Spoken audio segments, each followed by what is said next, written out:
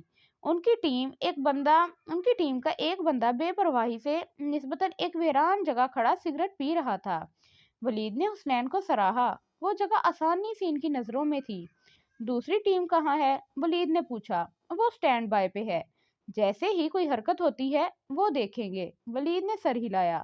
کچھ ہی دیر گزری تھی کہ دور سے ایک سیاہ کار تیزی سے آتی ہوئی دکھائی دی۔ ولید چونکا۔ کار ان کی ٹیم ممبر کے پاس رکی اور اس میں سے دو بندے پستول تاننے اترے۔ اب وہ ان کے ٹیم ممبر، جن کا نام حسیب تھا، اس سے گن پوائنٹ پر گاڑی پر بٹھا چکے تھے۔ گیم شروع ہو چکی ہے۔ ولید نے دوربین رکھی اور سیڑھیوں کی جانب بھاگا۔